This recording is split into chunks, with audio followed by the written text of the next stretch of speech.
E siamo arrivati alla nostra consueta rubrica Veneto chiama Roma per salutare ancora una volta l'onorevole Antonio De Poli, senatore questore e presidente dell'UDC, che è venuto a trovarci nei nostri studi. Buongiorno a lei. Buongiorno a tutti voi, buongiorno a Veneto 24.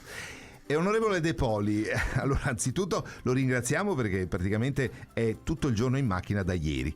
E cominciamo ricordando la sua domenica. Lei è stato a Biella, per cui dall'altra parte del nord-est al nord-ovest, in Piemonte, dove c'era un momento importante, gli alpini. Sì, ieri c'è stata la Dunata Nazionale degli Alpini e credo che sia uno dei momenti almeno importanti per tutti noi. Gli alpini rappresentano la storia, rappresentano anche il fatto di essere un grande momento di solidarietà, di attenzione. Noi troviamo gli alpini nel momento del bisogno. Sì. E vedete, quando tu hai bisogno di qualcosa sei nel momento dove sei più in difficoltà, e quindi trovare qualcuno che venga a darti una mano, vediamo nelle alluvioni, vediamo in quello che succede purtroppo in giro per il Veneto, per i nostri comuni, per l'Italia, sì. E perché no, anche a livello chiaramente mondiale. I nostri alpini sono andati dappertutto e credo che questo sia un grande amore, grande cuore del mondo del volontariato, nel caso specifico dell'alpino, verso gli altri,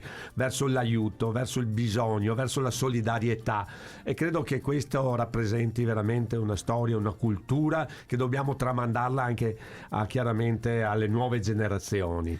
Se tutti avessero un po' questo cuore degli alpini, molte cose forse andrebbero meglio, molto meglio. E ieri c'è stata la grande adunata nazionale, migliaia e migliaia di alpini, ma decine di migliaia di persone che hanno applaudito alla grande sfilata che fanno tutti gli anni, che è un momento per ribadire una presenza, per ribadire un fattore di presenza appunto dei nostri territori, di cosa che hanno fatto nella storia, ma soprattutto di quello che è oggi l'Associazione Nazionale Alpini rispetto alla vita quotidiana nei nostri territori a livello nazionale.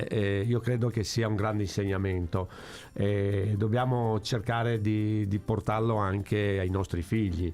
Se perdiamo tutto questo perdiamo un grande valore. Io credo che le nuove generazioni, al di là di tantissime chiacchiere, ricerche o qualsiasi altra cosa, ce l'abbiano nel cuore il contesto della solidarietà e dell'attenzione dei più deboli. Dobbiamo solo capire come portare tutto questo alla loro attenzione. Io credo che noi adulti dovremmo pensare a come fare, ecco, la scuola, la famiglia, la società stessa, e credo che questo sia il grande messaggio che ci hanno dato, e devo dire che ci sono anche molti giovani tra gli alpini, tra gli amici degli alpini, gli stanno anche facendo fare tutti questi percorsi di formazione, tra l'altro. Bello, all'interno dell'estate, all'interno di capire cosa significa essere, nel caso specifico alpino, ma cosa significa essere volontario, cosa significa dare il proprio tempo per gli altri, la propria professionalità, e credo che tutto questo possa essere un grande insegnamento. E questo è un aspetto importante dell'onorevole De Poli, che lo ricordiamo ha sempre un occhio di attenzione per i giovani. Ricordiamo la Spring School, la scuola di formazione politica che promuove da diversi anni sull'altopiano di Asiago, che anche quest'anno è andata in scena qualche settimana fa, no, onorevole, con grande succsso, un riscontro importante, insomma, che ci dice che i giovani hanno ancora molto da dire e da dare, no? Ogni tanto mi chiedo, ma perché vengono? Lo dico anche sorridendo.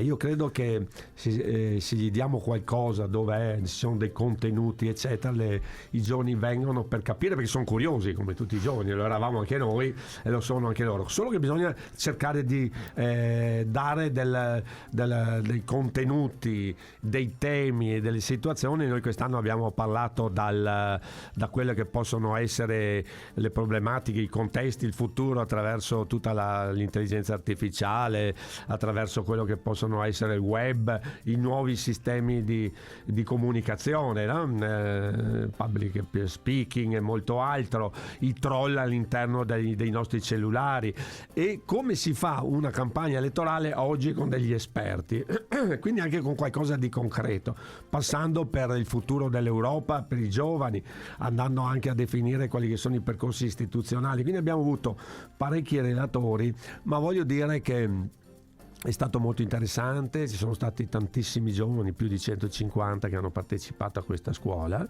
tra l'altro a pagamento, quindi non gratuita, quindi c'è stata anche una volontà di venire ad ascoltare, a capire, eccetera. Sì. E credo che è molto interessante, credo che bisogna riprenderlo, che dobbiamo riprenderlo tutti in tutti i settori, a partire dalla politica, andare in qualsiasi altro settore, perché se li attiri, gli dai i giusti argomenti, loro ci sono e sono anche molto bravi e molto più veloci di noi, che abbiamo qualche anno in più, voglio dire, quindi questo è molto, ed è giusto che sia così.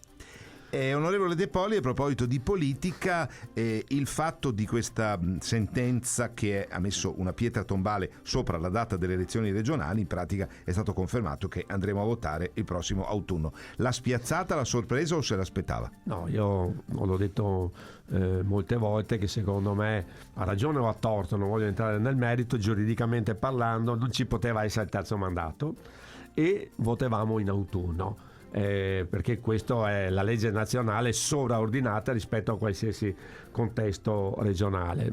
Vabbè, è arrivato a questo, non cambiava nulla un autunno o in primavera, vuol dire c'era 3-4 mesi in più, non è che cambi il mondo, però è stato confermato quello che era un po' il pensiero prevalente e anche il mio. Adesso si voterà tra chiaramente ottobre e novembre, precisamente dall'ultima, potrebbe esserci 60 giorni dall'ultima settimana di settembre al 22-23 di novembre. In quest'arco possono essere indette le elezioni e vengono indette dal presidente della regione Veneto, quindi nel caso specifico noi. La sensazione è che queste elezioni si faranno da metà novembre, insomma circa dopo, una settimana prima, una settimana dopo, però questo. Quindi siamo praticamente nel fulcro oramai reale e concreto della scelta della campagna elettorale. Secondo me oggi anche su questo l'importante anche per il Veneto, almeno per quanto riguarda il centrodestra, è di scegliere il miglior candidato che sappia governare la nostra regione, ma che sappia per questo motivo dare quelle risposte ai cittadini e alle imprese, quindi il nostro tessuto socio-economico che oggi ha bisogno di ripartire. Oggi noi non possiamo essere i nobili storici perché eravamo bravi, eccetera eccetera eccetera, ecco, ci siamo un po', passatemi il termine, fermati sugli allori. Sì. Noi dobbiamo far ripartire la nostra regione, non è possibile che l'Emilia Romagna, senza nulla togliere all'Emilia Romagna, ci sorpassi.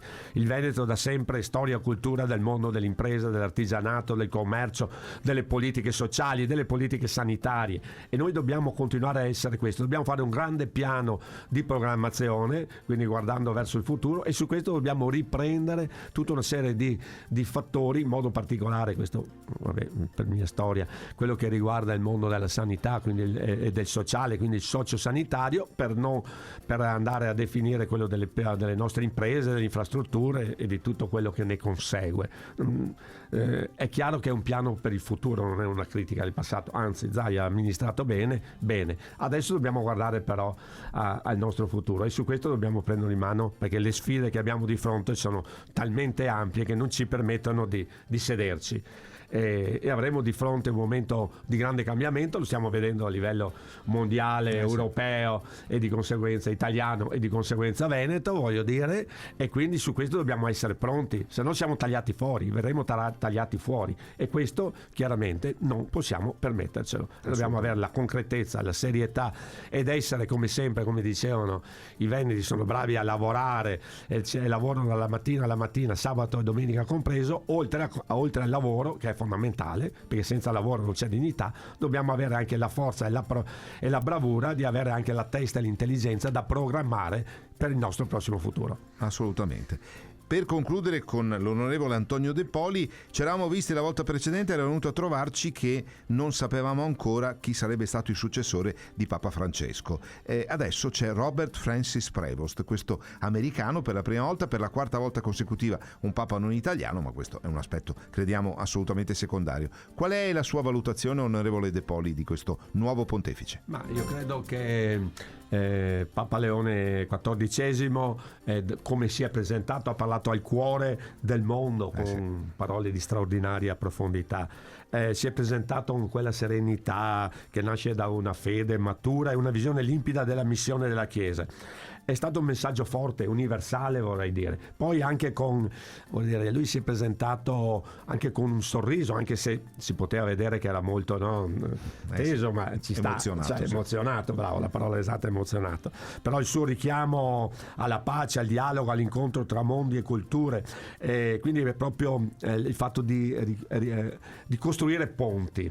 E quindi anche un messaggio, voglio dire, di continuità con Papa Francesco. Difatti anche lui è stato missionario nel mondo, eccetera, quindi ha nel suo DNA tutto questo. Io credo che possa essere un Papa che nella visione moderna e come si diceva prima e futuro ci darà molto come cattolici cristiani, eccetera. Tra l'altro anche l'indulgenza plenaria concessa a tutti i fedeli che hanno seguito direttamente, ma ha fatto quel passaggio, e tutti quelli che stanno seguendo in qualsiasi altro sistema digitale, TV, radio, qualsiasi altro genere, e credo che questo dia un messaggio anche di modernità e di guardare il futuro, no? Assolutamente. Il nostro augurio Papa Leone XIV è quello di buon cammino, sarà sicuramente una voce di guida e di conforte alla luce di un tempo così incerto. Vorrei dire, però è stato il Papa, non lo so, è stato Francesco che abbiamo visto Trump e Zelensky parlare, è stato Papa Leone XIV che oggi in Turchia si vede Zelensky con Putin, non lo so. Qualcosa sta cambiando, qualcosa speriamo, e speriamo che sia la voce della speranza, che venga anche da chi ci crede, perché credo che sia un grande messaggio per il nostro futuro di pace, di serenità, e chiaramente speriamo che si ritorni ad vivere con un po' più di tranquillità rispetto a quello che sta cambiando a livello internazionale. Ne abbiamo assolutamente bisogno, onorevole De Poli. Noi la ringraziamo come sempre, grazie anche di essere venuto fisicamente qui a trovarci nei nostri studi, perché sappiamo che sono giorni molto intensi per lei e per il mezzo che la porta in giro per l'Italia, no? Grazie. Io spero sempre di venire per fare l'intervista a te, quindi che dopo non mi si concede mai. Sto scherzando. Verrà anche quell'occasione, perché abbiamo già avuto modo di verificare che è un ottimo cronista e intervistatore, l'onorevole Antonio De Poli. Grazie a lei, onorevole, senatore questore, presidente dell'UDC. Una buona giornata e una buona settimana. Grazie a voi, grazie a Veneto 24.